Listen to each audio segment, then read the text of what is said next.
Imagine it's 2006 and you have €1 million available and you want to use it for investing into a startup.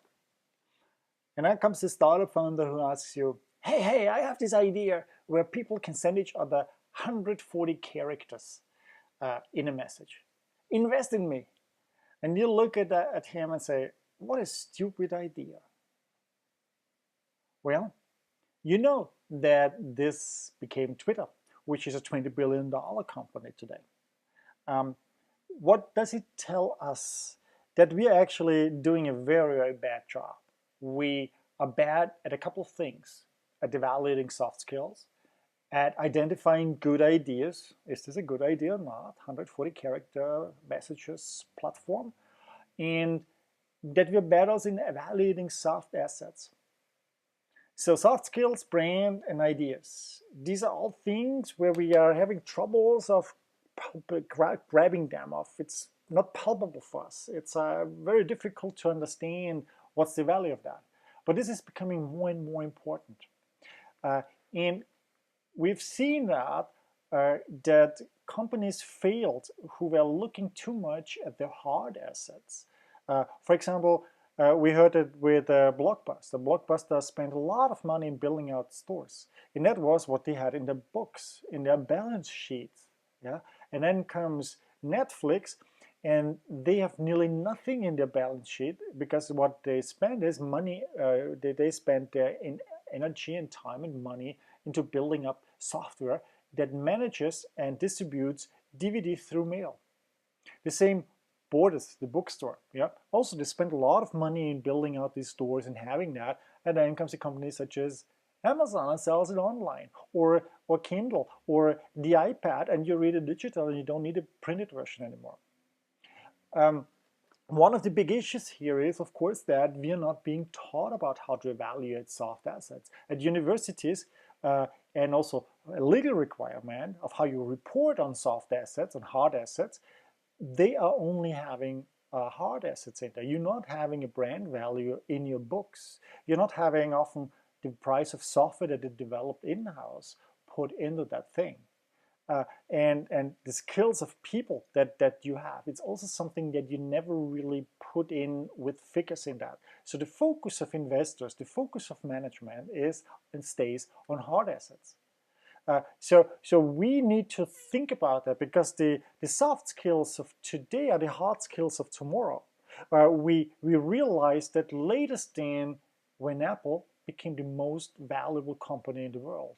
Their whole being is about soft skills, soft assets, design. How do you monetize? How do you evaluate the value of design? How do you put it in there? And here it became clear that we need to understand more. And that also means, from a university perspective, from a training perspective, from a regulatory perspective, we need to think better of how to get soft skills, soft assets into our balance sheet and evaluate that more. Now, startups is something we always hear.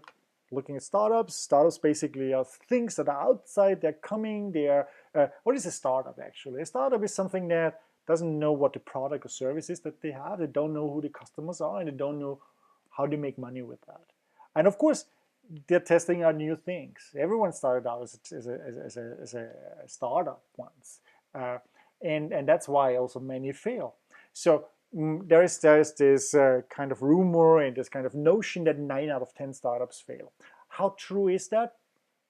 Well, when you look at certain accelerator programs that are very well known, like Y Combinator or Techstars, or when you look at Israeli high-tech companies, you see that it's actually not that wild. And it also depends on what business you are, or is it a more consumer-oriented business, or is it a B2B business.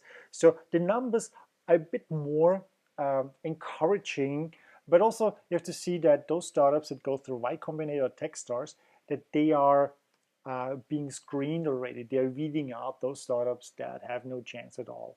So the numbers may be a little bit better, but even if you fail, and that is the lesson also for an entrepreneur, a founder, a startup founder inside your company, even if you fail, you're not a failure. It turns out that the next time they're trying something, they have a higher chance of succeeding. So if you try the first time your startup, there's a chance of succeeding that's pretty low, 18%. Yeah? So 4 out of 5 are failing. But if you have failed previously, you slightly increase that. It depends really on, do you learn from your failures? But if you have succeeded previously, you suddenly have a third of the companies are able to succeed again. Now, here's a task for you. What's your motivation for the entrepreneurship program? Describe where you see the threats for your organization and industry. And look at it again, not so much from where the threats are coming within your industry, but what the threats are that are coming from outside your industry. And why is this important for you? And why have you not yet had an entrepreneurship program if you see this threat already?